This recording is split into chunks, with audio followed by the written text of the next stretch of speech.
China का belt and road initiative जो हमेशा जैसे दिखाया जाता है हमेशा उसके विपरीत या उल्टा ही था।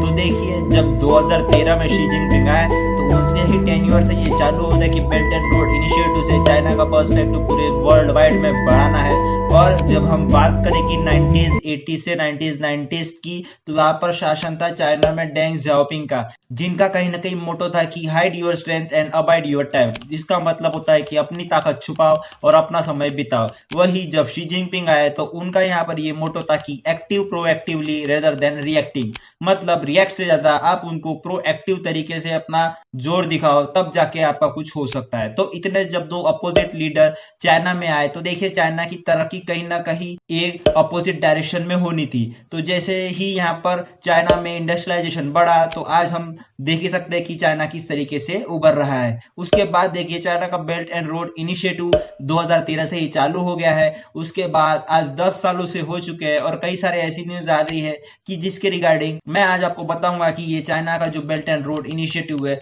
वो कितना सक्सेस है और कितना नहीं। Seeking a way out of China's sprawling Belt and Road Initiative.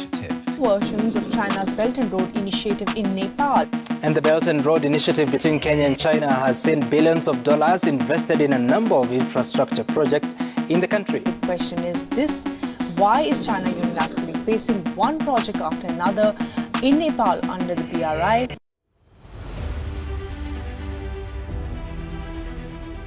तो देखिए अभी जब मैं बात कर रहा हूँ ना चाइना के बेल्ट एंड रोड इनिशिएटिव की, तो देखिए ऐसा माना जाता है कि जो चाइना का बेल्ट एंड रोड इनिशिएटिव है तो वो 2040 तक के कहीं ना कहीं जो पूरे वर्ल्ड की जीडीपी रहेगी उसमें 7.1 ट्रिलियन डॉलर रुपीस कंट्रीब्यूट करेगा। अब आप सोच के देखिए कि इतनी जीडीपी तो यहाँ पर हमारे इंडिया की भी नहीं है जितनी जीडीपी यहाँ पर ये कंट्रीब्यूट करने वाला है 2040 में, और ये कहीं ना कहीं सारे देशों को अफेक्ट करेगा इनडायरेक्टली या डायरेक्टली। अब देखिए चाइना इस बेल्ट एंड रोड इनिशिएटिव में करता क्या है, तो वो ना अपने कई सारे जो फंक्शंस है वो करता है, जैसे कि काफ़ी सारे देशों में पोर्ट्स बनाना, स्काई क्रैपर बनाना, rail roads, bridges, airports, dam, coal fire power station, rail road tunnel और कहीं तक के। और ऐसा माना जाता है कि यहाँ पर 2049 तक के चाइना का ये बेल्ट एंड रोड इनिशिएटिव खत्म हो जाएगा, मतलब वो इन सारे देशों को कहीं ना कहीं चाइना से जोड़ चुका होगा। अब देखिए इसका उदाहरण एक इजी से समझ लीजिए कि चाइना ने अफ्रीका में अभी तक के क्या क्या किया। तो देखिए उसने 6000 से ज़्यादा किलोमीटर की रेलवे बना दी, 6000 किलोमीटर से ज़्यादा के रोड बना दिए, 20 पोर्ट तैयार कर दिए गए, उसके साथ 80 से ज़्यादा पावर स्टेशन यहाँ पे डेवलप हो चुके हैं। उसके साथ साथ 170 से ज़्यादा इन्होंने स्कूल अफ्रीका में बनाई है। तो जैसे मैंने पहले कहा कि काफ़ी सारा जो इंफ्रास्ट्रक्चर है वो बिल्ड करता है ये दूसरे देशों में, ताकि चाइना का इन्वेस्टमेंट दूसरे देशों में बढ़े और चाइना का जो रोड है वो दूसरे देशों तक के भी फैले। तो देखिए पहले जो यहाँ पर ग्राफ होता था ना वो काफ़ी ज़्यादा कम हुआ करता था, जैसे कि यहाँ पे दर्शाया गया है कि काफ़ी लिमिटेड जगह पर चाइना का इन्फ्लुएंस है। लेकिन आज जो 2023 में बढ़ के ये इतना बड़ा हो चुका है कि जितने भी यहाँ पर ब्लू कंट्रीज है वो सारे चाइना और बेल्ट एंड रोड इनिशिएटिव का कहीं ना कहीं पार्ट रहे हैं और चाइना इन सारे देशों से कहीं ना कहीं इंटर लिंक हो चुका है। अब देखिए माना तो ये भी गया है कि यहाँ पर जो डेवलपमेंट कर रहा है ना चाइना, मतलब चाइना की इन्वेस्टमेंट सीधे तरीके से किसी दूसरे देश में पहुंच रही है और इसी का नतीजा ये हुआ है कि चाइना ने अभी तक के 843 बिलियन डॉलर्स की यहाँ पर लोन या फिर किसी तरीके का इन्वेस्टमेंट कर रखा है किसी दूसरे देशों में, जितना अभी तक के जो बड़े बड़े ऑर्गेनाइजेशंस होते हैं जिसमें कि मैं कहूँगा कि वर्ल्ड बैंक, IMF, जो पेरिस कंबाइंड क्लब होता है या और भी कई जो ऑर्गेनाइजेशन होती है उनका भी अभी तक के इतना बड़ा अमाउंट कहीं डिप्लॉयड नहीं हुआ है कलेक्टिव तौर पर जितना चाइना ने कर दिया है अपने बेल्ट एंड रोड इनिशिएटिव को लेकर। अब देखिए ये जो बेल्ट एंड रोड इनिशिएटिव है ना, ये देखिए कोई नया प्लान नहीं है यहाँ पर चाइना का, ये काफी समय से ही होता आ रहा है। जैसे कि मैं कहूँ कि यूएसए ने एक मार्शल प्लान लाया था 1948 में, जिसका ये मकसद था कि वो पूरे यूरोप में कहीं ना कहीं कनेक्टिविटी बनाएगा, क्योंकि जब कोल्ड वार यहाँ पर खत्म हो चुका था तो पूरी तरीके से जो सप्लाई चेन थी वो कहीं ना कहीं डिस्टर्ब हो चुकी थी। अब उसको सुधारने का काम यहाँ पर यूएसए ने किया। क्यों यूएसए यहाँ पर कूद पड़ा? क्योंकि आपको जानकर हैरानी होगी कि जब यूरोप की पूरी सप्लाई चेन डिस्टर्ब हो चुकी थी उसका सीधा सीधा इम्पैक्ट यूएसए को काफी ज्यादा भुगतना पड़ रहा था, क्योंकि सारे देश इंटरलिंक है। यूएसए को कहीं ना कहीं सप्लाईज नहीं मिल रही थी, जिसके बाद यूएसए ने खुद बीड़ा उठाया कि वो यहाँ पर यूरोप को बढ़ाने के लिए कुछ ना कुछ काम करेंगे। तो ऐसा एक प्लान नहीं, ऐसे कई सारे प्लान है जो मैं आपको बता सकता हूँ। पहला मार्शल प्लान।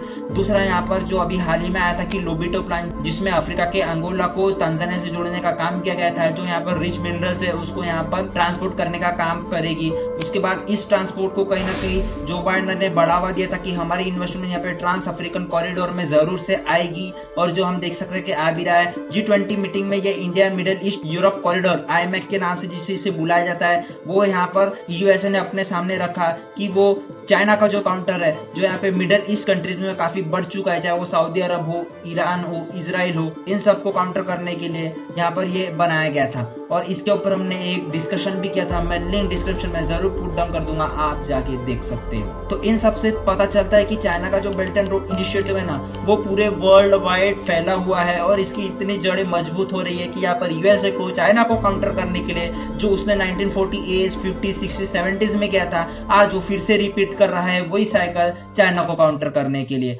अब देखिए कई सारे इकोनॉमिस्ट ने ये दावा किया है कि देखिए चाइना जो है वो उन्हीं नेशंस को टारगेट करता है जो यहाँ पर डेब्ट क्राइसिस में फंसे हुए, for example Sri Lanka, Kenya, Maldives, Morocco और भी कई सारे देश। मतलब आप कंपेयर करें कि 2010 में जब चाइना इन देशों में सिर्फ 5% इन्वेस्ट करता था, आज वो बढ़ के 60% हो चुका है। अब ऐसा चाइना क्यों कर रहा है? क्यों वो इन देशों को पकड़ता है कि जिनकी इकोनॉमी लो लेवल पे चल रही है, जिनको पैसे की गरज है? तो इसका सीधा सीधा मतलब है कि चाइना को अपने जो पैर है वो और फंसाने हैं, वो और मिलिट्री एक्सपांड करना चाहता है और इन देशों को वो डेट ट्रैप में फंसाकर इनके कई सारे पोर्ट्स हो गए, रेलवेज हो गए, इन सारे नेटवर्क्स को लीज पे ले लेता है और उसका मिलिट्री के पर्पस के लिए इस्तेमाल करता है। अब इसी का एग्जाम्पल के तौर पर मैं आपको बताता हूँ कि चाइना का आपको पता होगा कि बाहरी निवेश है श्रीलंका में, जिसको हमने काफी हद तक के काम करने में मदद की है। श्रीलंका को छोड़े तो एक और निकल कर आता है कि अफ्रीका डेब्ट क्राइसिस के नीचे दब चुका है, क्यों? सिर्फ और सिर्फ बेल्ट एंड रोड इनिशिएटिव की वजह से।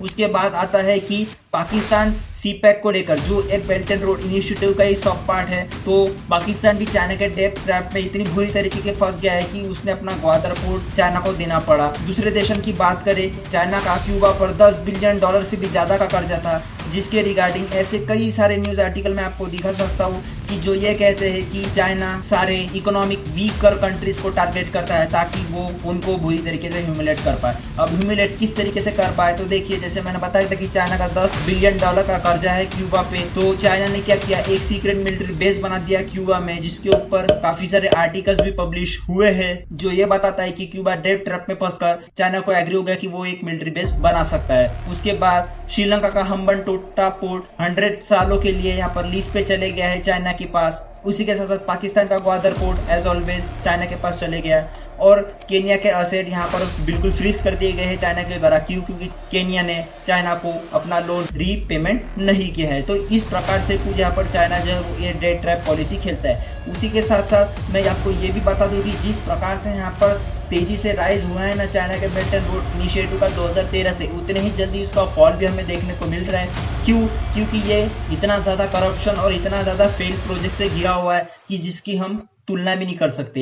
एक रिपोर्ट के हिसाब से यह पता चला है कि 35% जो चाइना के बेल्ट एंड रोड इनिशिएटिव के जो प्रोजेक्ट्स है वो किसी न किसी तरीके से corruption, scandal, environmental problem, labour variation और भी कई X से Z तक के प्रॉब्लम्स में फंसे हुए हैं, जिसकी अगर गिनती कराई जाए तो इसमें से एक ये निकल कर आता है कि चाइना और बेल्ट एंड रोड इनिशिएटिव से करप्शन के कुछ मामले सामने निकल कर आए, जो ये बताते हैं कि देखिए एक रिसर्च पब्लिश की गई थी वॉल स्ट्रीट जर्नल के द्वारा, जो ये बताती थी कि मलेशिया में कितने डीप जड़े हैं चाइना के। कि देखिए यहाँ पर मलेशिया का एक फ्रॉड हुआ था जिसमें मलेशिया के जो PM थे नाजिब रजाक, उन्होंने क्या किया था, एक पैसे की रोलिंग करके जो मलेशिया में एक ट्रस्ट था मलेशियन गवर्नमेंट इन्वेस्टमेंट, उसमें से $1 बिलियन सीधे सीधे अपने खाते में ट्रांसफर कर दिए गए थे। अब देखिए इसकी भनक चाइना को पहले ही लग चुकी थी कि यहाँ पर मलेशिया के जो PM है नाजिब रजाक, उन्होंने कहीं ना कहीं इलीगल तरीके से ये $1 बिलियन एक ट्रस्ट से अपने अकाउंट में ट्रांसफर कर दिया गया है। तो इसका फायदा ये इस तरीके से उठाया चाइना ने कि चाइना ने कहा कि देखिए हम ये बात किसी को नहीं बताएंगे, उसके बिहाफ में हम चाइना का बेल्ट एंड रोड इनिशिएटिव के जो प्रोजेक्ट है वो आपके देश में करेंगे और उसके लिए आपको दुगने पैसे चुकाने पड़ेंगे। जी हाँ, बिल्कुल सही सुना आपने, दुगने। और मलेशिया के PM इसके लिए राजी भी हो गए थे कि हाँ आप मेरी बात छुपाइए, उसके बदले में मैं आपको दुगने दाम पर अपने प्रोजेक्ट सारे आपको दे दूंगा। जिसके रिगार्डिंग देखिए $16 बिलियन के आसपास के प्रोजेक्ट यहाँ पर चाइना को दे दिए गए थे, जो सिर्फ 8 से 10 बिलियन डॉलर के ही होने चाहिए थे। जिसके बाद मलेशिया में सरकार बदली और ये जो करप्शन है वो सामने आया। उसी के बाद अगर मैं दूसरी बात करूं तो यहाँ पर वर्ल्ड बैंक ने जो एक चाइना की कंपनी है जिसका नाम है China communication construction company limited, जो देखिए BRI के सारे मैक्सिमम प्रोजेक्ट देखती है, उन्होंने सीधे सीधे इस कंपनी पे बैन लगा दिया। क्यों भी यहाँ पर बैन लगा दिया? क्योंकि ये कंपनी जो है वो काफी ज्यादा फ्रॉड करती है और ये इलीगल तरीके से बीट डालती है अलग अलग नेशन में अपने सोर्सेस के थ्रू, ताकि उन्हें ये प्रोजेक्ट मिले। उसी के साथ साथ एक बांग्लादेश का भी केस निकल कर आया था कि यहाँ पर चाइना के जो फर्म्स थे उन्होंने एक कॉन्ट्रैक्ट लेने के लिए बांग्लादेश में किसी बांग्लादेशी ऑफिसर को घूस दी थी। उसके बाद यहाँ पर बांग्लादेशी गवर्नमेंट को पता चला और बांग्लादेशी गवर्नमेंट ने भी इस चाइना के कंपनी को ब्लैकलिस्टेड कर दिया। तो ऐसे कई सारे मामले हैं जो चाइना के बेल्ट एंड रोड इनिशिएटिव से उनके कंपनी को लेकर कई ज्यादा बड़े खुलासे हुए, जिनके बाद इनको यहाँ पर निकाल दिया गया है। अब देखिए ये बात का खुलासा इसी बात से किया जा सकता है कि एक रिपोर्ट काफी अच्छी पब्लिश हुई थी कि कौन से नेशन की कंपनियां कितनी ट्रांसपेरेंसी रखती है, तो उसमें चाइनीज कंपनी की ट्रांसपेरेंसी सबसे लो दिखाई गई थी कि चाइनीज की जो कंपनीज होते हैं उनके जो इन्वेस्टमेंट्स होते हैं, उनके जो एसेट्स होते हैं, चाइना कभी भी डिस्क्लोज नहीं करता और उनकी प्रोजेक्ट की रिगार्डिंग ट्रांसपेरेंसी इतनी कम रहती है कि यहाँ पर चाइना की गवर्नमेंट भी उनके कंपनीज के ऊपर भरोसा नहीं कर सकती। इसलिए यहाँ पे साउथ चाइना मॉर्निंग पोस्ट जो यहाँ पे अलीबाबा ग्रुप की कंपनी है, उन्होंने अपने ही देश के खिलाफ, अपने कंपनियों के खिलाफ ये आवाज उठाई थी। अब देखिए चाइना का जो डेट ट्रैप है ना, जिसे हम कहते हैं कि बेल्ट एंड रोड इनिशिएटिव को लेकर आप दूसरे कंट्रीज में निवेश कीजिए और जब वो कंट्री जब आपका लोन रिपे नहीं कर पाती है तो उसका नतीजा ये होता है कि आप इस मैप में अच्छी तरीके से देख सकते हैं कि किस किस देश में यहाँ पर चाइना के पोर्ट्स अवेलेबल है। तो देखिए यहाँ पर क्यूबा से लेकर तो श्रीलंका तक और यहाँ पे अफ्रीका के कितने सारे पोर्ट यहाँ पे आपको देखने को मिल जाएंगे। अब देखिए ये पोर्ट ऐसे ही हाल ही में किसी कंट्री ने दिया नहीं है चाइना को कि हाँ बिल्कुल आप आइए हमारे यहाँ पे पोर्ट बनाइए और उसका बिल्कुल एक्सेस लीजिए। यहाँ पर किसी न किसी तरीके से डेट ट्रैप में वो नेशंस फंस गए। उसके बाद क्या हुआ, चाइना ने उनके पोर्ट्स पर मिलिट्री का कब्जा या फिर अपना कब्जा जमा लिया। अब देखिए अभी तक के तो हमने बात की कि चाइना के बेल्ट एंड रोड इनिशिएटिव में कैसे कंपनीज में करप्शन का मामला होता है, उसके बाद कैसे लोन देकर यहाँ पे ठगा जाता है। अब बात करते हैं कि चाइना जो लेबर यूज करता है ना अपने बेल्ट एंड रोड इनिशिएटिव में, वो भी इतने बुरी तरीके से करता है कि चाइनीज लेबर ने ये खुद कहा है कि जो चाइना का बेल्ट एंड रोड इनिशिएटिव है उसमें उनको बुरी तरीके से प्रताड़ित किया जाता है और उनको बिल्कुल भी आवाज उठाने की यहाँ पर मौका नहीं दिया जाता। उसी के साथ साथ कई सारे वर्कर का ये भी मानना है कि हाँ उन्हें पैसे के नाम पर या फिर काम के नाम पर बाहर देशों में भेज दिया जाता है, जहाँ पर भी चाइना का बेल्ट एंड रोड इनिशिएटिव का प्रोजेक्ट लॉन्च हो चुका है और वहाँ पर उन्हें फील्ड से खाना नहीं दिया जाता और उनसे 18-15 घंटे काम कराया जाता है। तो इस तरीके से यहाँ पर चाइना के खुद के लेबर हाल है। तो आप सोच लीजिए कि जिस देश में यहाँ पर चाइना का BRI का प्रोजेक्ट बन रहा है, उस देश के मजदूर अगर उस प्रोजेक्ट में काम कर रहे हैं तो उनका क्या हालत होती होगी। उसी के साथ साथ यहाँ पर इन्वायरमेंट का भी ये कंसर्न है कि कई सारे ऑर्गेनाइजेशन ने ये कहा है कि चाइना का जो बेल्ट एंड रोड इनिशिएटिव है वो ग्लोबल वार्मिंग के लिए इतना खतरनाक है कि ये जब खत्म होगा, उस खत्म होने के साथ साथ ये 2.7 डिग्री मतलब लगभग आप पकड़े तो 2 से 3 डिग्री टेम्परेचर बढ़ चुका होगा। ये सबसे बड़ा कंसर्न है इन्वायरमेंटलिस्ट के लिए कि कैसे ये चाइना के बेल्ट एंड रोड इनिशिएटिव को काउंटर कर पाए। उसी के साथ साथ इस आर्टिकल में ये भी बताया गया था कि ये टेम्परेचर क्यों बढ़ेगा, क्योंकि हाल ही में जिस तरीके से डेवलपमेंट चल रही है चाइना के BRI से लेकर अभी तक के वो 28% तक के ग्लोबल इमिशन को काउंट करता है, लेकिन जब ये खत्म होगा 2050 की जैसे मैंने डेडलाइन बताई है तो तब तक के ये 28% से जंप करके 66% तक के चले जाएगा। अब देखिए इसी सब चीजों को जब स्क्रूटिनाइज किया ना इटली ने, तो इटली ने हमारी G20 में आकर ये साफ कहा था कि इटली जो है वो अभी एग्जिट होना चाहता है चाइना के बेल्ट एंड रोड इनिशिएटिव को लेकर, क्योंकि उसने देखा है कि कैसे यहाँ पर ज्यादा से ज्यादा नेशन यहाँ पे बिल्कुल चाइना के डेट ट्रैप में आके फंस चुके हैं और यहाँ पर जो भी नेशन यहाँ पे ज्वाइन करता है चाइना का बेल्ट एंड रोड इनिशिएटिव वो हमेशा से ही चाइना के प्रोडक्ट के नीचे आके दब जाता है। इन द सेंस चाइना उस नेशन में इतने सारे प्रोडक्ट डंप करता है कि आप सोच भी नहीं सकते। उसके बाद उस नेशन का चाइना पे इंपोर्ट कम होते जाता है और एक्सपोर्ट बढ़ते जाता है। उसी के साथ साथ कई नेशन ऐसे भी है जो चाइना के BRI को काफी ज्यादा सराहना करते हैं, जिसमें से है हमारे पड़ोसी मुल्क नेपाल, जो खुलेआम ये कहता है कि हाँ इन द फ्यूचर हम चाइना के बेल्ट एंड रोड इनिशिएटिव को सामने लेकर जाना चाहेंगे और चाइना के साथ काम करना चाहेंगे।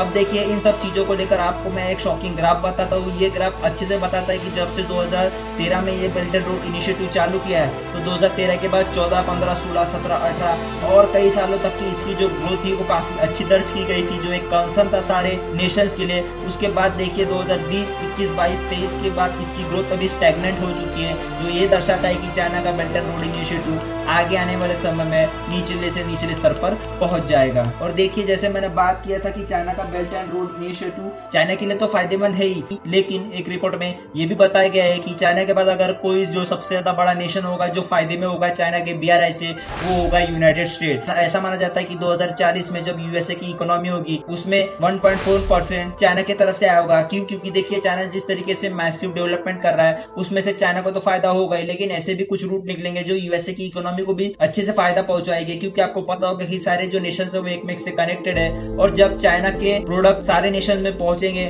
तो ये भी बात है कि उस रोड का उपयोग चाइना में प्रोडक्ट भेजने के साथ साथ कई और देशों में भी किया जाएगा। जिसके बाद देखिए ये लिस्ट आपको बताती है कि चाइना के बाद United state, Russia, Japan, Indonesia, United kingdom, India को भी इसका फायदा होगा। लेकिन जिस तरीके से यहाँ पर चाइना को फायदा होगा ना, उस तरीके से यहाँ पर सारे जो नेशन है उसको ज्यादा से ज्यादा नुकसान नहीं होगा, फायदा नेग्लिजिबल ही रहेगा। और सबसे बड़ा मेजर कंसर्न यहाँ पर ये भी निकल कर आता है कि जैसे मैंने कहा है कि टेम्परेचर राइज होगा, कार्बन इमिशन होगा, यहाँ पर डेट ट्रैप में सारे नेशंस फंस रहे हैं, कोई छोड़ रहा है, कोई ज्वाइन कर रहा है। उसके साथ साथ एक ये भी आउटसाइडर पॉइंट निकल कर आ रहा है कि यहाँ पर जो रोड्स बनेंगे, जो यहाँ पे ब्रिजेस बनेंगी, जो यहाँ पे रेलवेज बनेंगी, कनेक्टिविटी बढ़ेगी, सारे नेशन एक साथ आ जाएंगे, कोलैबोरेट करेंगे। उसके साथ साथ इलीगल ट्रैफिकिंग भी बढ़ेगी, ह्यूमन को एक्सप्लॉइट किया जाएगा, ड्रग्स की आवाजाही बढ़ जाएगी। अब ये इस बात से मैं आपको समझाता हूँ कि देखिए इस मैप में बताया गया है कि जो सबसे डार्कर रीजन है उसमें सबसे ज्यादा ड्रग कंज्यूम किया जाता है। उसके हिसाब से यूएसए में 4% से भी ज्यादा की पॉपुलेशन ड्रग्स एडिक्ट है, या फिर वो किसी न किसी ड्रग्स को कंज्यूम करते हैं। उसी के साथ अगर आप इंडिया का यहाँ पर स्टांस लूंगा मैं, तो इंडिया में मोर लेस देन 1% जो पीपल है वो ड्रग्स या फिर कोई इलीगल प्रोडक्ट कंज्यूम करते हैं। तो इस हिसाब से आप अंदाजा लगा लीजिए कि अगर कनेक्टिविटी बढ़ती है तो जनरली जो इंडिया का 1% का आंकड़ा है वो 1 से 5% होने में बिल्कुल भी देर नहीं लगाएगा। उसी के साथ जो यूएसए का 4% का आंकड़ा है वो भी 4 से 8 या 10 होने में बिल्कुल भी टाइम नहीं लगेगा। इन द सेंस जो इलीगल ट्रैफिकिंग करते हैं उनको एक बिल्कुल ब्रॉडर कम्युनिटी मिल जाएगी कि वो ज्यादा से ज्यादा कनेक्ट हो पाए दूसरे देशों से, और अपने जो इलीगल प्रोडक्ट्स है या इलीगल एक्टिविटीज है उसको बढ़ावा मिले। अगर आपको देखना चाहते हैं कि कौन से ड्रग्स अभी यहाँ पे इस्तेमाल हो रहे हैं, तो ये कुछ लिस्ट डाउन ड्रग्स है जो आए दिन काफी ज्यादा इलीगल तरीके से एक्सपोर्ट या इंपोर्ट किए जाते हैं। अब देखिए इन सब चीजों में जो यूएसए का प्लान है वो कितना कारगर साबित होता है चाइना के लिए, ये तो इन द फ्यूचर ही बताएगा। क्योंकि अभी IMEC का भी डेवलपमेंट होना बाकी है, यूरोप में भी कनेक्टिविटी बाकी है, और कई सारे ऐसे फंडिंग जो प्रोजेक्ट यूएसए लाएगा वो भी अभी बाकी है। एट द एंड ये क्वेश्चन हमारे लिए इंपॉर्टेंट नहीं है कि यूएसए का प्लान कितना इंपॉर्टेंट है, कितना कारगर है। हमारे लिए इंपॉर्टेंट ये है कि चाइना का जो BRI में जो CPEC का प्रोजेक्ट है जिसका नाम है चाइना पाकिस्तान इकोनॉमिक कॉरिडोर, जिसके वजह से यहाँ पर चाइना जो है वो पाकिस्तान में काफी बड़ा इंफ्रास्ट्रक्चर कर रहा है, और चाइना ने पाकिस्तान का ग्वादर पोर्ट भी हथिया लिया है। तो इससे हमें तकलीफ ये होती है कि चाइना जो है वो ये CPEC प्रोजेक्ट बिल्कुल हमारे जम्मू कश्मीर से होकर गुजरता है, जो कि बिल्कुल एक इलीगल एक्टिविटी है इंडिया के पर्सपेक्टिव से चाइना के द्वारा। तो आपका क्या ओपिनियन है इस पे बिल्कुल मैटर करता है, आप मुझे बता सकते हैं। टिल डेट ये था इस BRI प्रोजेक्ट का बिल्कुल आउटलाइन, जो मुझे आपके लिए बताना काफी ज्यादा इंपॉर्टेंट था। अगर आपको वीडियो अच्छी लगी होगी तो आप बिल्कुल चैनल को सब्सक्राइब कर सकते हैं। उसी के साथ साथ आपको ये वाला वीडियो भी काफी ज्यादा पसंद आएगा, जिसमें मैंने कनाडा और इंडिया की बात की थी कि जो भी यहाँ पर हो रहा है वो मैंने अच्छे से समझाया था। ये भी आप जाके देख सकते हैं। आज के लिए इतना ही। जाने से पहले आप सभी को पता होगा कि ये कोड की life is a long lesson in humility. So be safe, be strong, be active with one and only your growth outline.